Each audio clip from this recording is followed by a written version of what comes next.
And we saw this on display at the DNC in Chicago, where they pretended to be something they were not. Now, the radicalism they allowed to slip here or there, but basically it reminds us the country is not nearly as liberal as its leaders have become. That the country is a center-right country, that we want borders, that we do not want men in female sports. Right. That we want sound currency. And she knows that if she ran as what she truly is, a San Francisco liberal, that the people would reject that soundly. So we must not just remind her, but let's go through that record. It's very important. Just on the police in particular. What did she do in 2020, 4 years ago? She donated to a bail fund. Is that correct? Yeah, it's almost hard to believe, Charlie, but I've looked this up. It actually is true. Remember when there were rioters in the summer of 2020 that burned down the city of Minneapolis and a bunch of other cities on top of it? Now, they didn't catch a whole lot of them, but they did catch some of those rioters, and guess who was at the front of the line trying to bail them out of prison? Kamala Harris, who now says that she supports police officers. We can never let her forget it. She was bailing out the people who were attacking police officers and burning down a great American city. That is the record of Kamala Harris, and let's have a president like Donald J. Trump who actually supports our police officers who keep us safe. It's very simple stuff. Now, But it actually gets worse, Charlie, because Kamala Harris, she likes to say that she was a tough-on-crime prosecutor. Her record as prosecutor is that she turned San Francisco into the high-crime problem that it is today. San Francisco, by the way, one of the most beautiful cities in the country before Kamala Harris got a hold of it. And after she let the drug cartels, the drug dealers, and everybody else take hold of San Francisco, you're now at a situation in San Francisco where if you call the police, unless you're getting actively assaulted, they will say sometimes, call us back in a couple of hours. They're so overwhelmed, and that is the record of Kamala Harris. So we can't, again, Charlie, this is so important, we can't let people forget exactly who she is. And remember, it's not just that she said all these crazy things back in 2020, it's that she has governed like a San Francisco liberal. And this is the kicker, that she's also attempting to do some sort of a mind manipulation trick. She's the current Vice President of the United States, right, everybody? She's in office right now. So, Charlie, it takes a special level of shamelessness. And maybe I've only been in politics for 2 years, so I just haven't reached that level. But to look at the American people, even though she's reading off a teleprompter, and to say, on day one, we're going to make groceries and housing more affordable. On day one, Kamala Harris says this, we're going to tackle the American southern border. Kamala, day one was 3.5 years ago. What the hell have you been doing the whole time?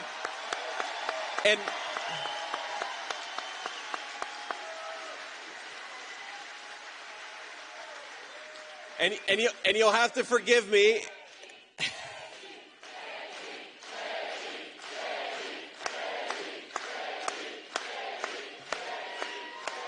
Thank you. But all the pastors in the room are going to have to forgive me because I do sometimes talk like my mamaw. And she was a woman of very serious Christian faith, but she did love the F word every now and then. So hopefully that's the only curse word that I have. Faith. I'm going to try to rein it in. Faith, yeah. That's right. We've got faith. I need a little grace here. But the shamelessness, as you were saying, is remarkable. And this is important. She'll say, on day one, I'll do this. So, okay, let's just take one example. If she was serious about securing the border, which for those of us that live here in this state, we are being invaded on a daily basis. We are being invaded. And it's so frustrating because a Democrat will be running for office and they'll raise a bunch of out-of-state money, like Ruben Gallego and previously Mark Kelly, and they'll run all these ads where they'll literally walk alongside Trump's border wall, and then they'll go to the Senate and vote against everything, but they will lie to the vote. You guys have seen those ads, right? And they are open border candidates. Kamala Harris now has Trump's border wall in her advertisement. And so was she not That's hard to believe. Even for me, that's hard to believe. No, it's true. You guys saw that. The Trump's border wall was in her ad. She stopped construction of the border wall on day one. That's what Kamala Harris did. So is it the border wall that's laying on the ground? Because that would be appropriate because that's what Kamala Harris actually did.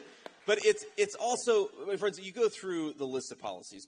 Some of this stuff is really hard. Public policy sometimes is really tough. Border security is actually not that hard, okay? It's simple. One, empower the Border Patrol to stop the bad guys when they try to come across, right? That's number one. Number two, deport people who come into this country illegally. That's number two. And number three is don't let people claim asylum and then bounce around in our country for 12 years awaiting a court date. Make them stay in Mexico if they want to claim asylum. That's the Remain in Mexico policy that works so well. And the contrast between President Trump, who did all of these things, he implemented the Remain in Mexico policy. He actually came up with it. He did actually deport people. He didn't let people take advantage of our asylum process. Kamala Harris, on day one, promised she was going to undo all of that stuff, and that's exactly what she did. And we have the border catastrophe now because of that. And Charlie, we have to remember here the incredible human toll of this stuff, because we have American citizens right now who are dying of fentanyl overdoses that the Mexican drug cartels are bringing into our communities. We have thousands, this is hard to believe, we have thousands of missing children because Kamala Harris has let the cartels sex traffic minors in our own country. And you know my story, Charlie, but I was raised by a woman who struggled with addiction for a big chunk of my early life. That's one of the reasons why my grandmother played such a big role for me. And, Mom, I remember when she took something that she shouldn't have taken, and it almost took her life. And she was in a coma for a few days, and I remember praying, Lord Jesus, please let Mom wake up this time. And because she didn't take fentanyl, she did get that second chance, and she's been clean and sober, by the way, for almost 10 years. And God bless her, and I'm so thrilled for that. But imagine, Charlie, if the poison that Kamala Harris is letting come across the border today had been coming across 15 years ago. I don't think that I would have gotten that second chance with my mom. And so to Kamala Harris and to every broken D.C. politician from Ruben Gallego on down, if you're not going to do your job and you're not going to stop this poison from coming into our country, our message on November 5th is you are fired. Get out of there. We've actually got some political leaders who are going to work for the American people. And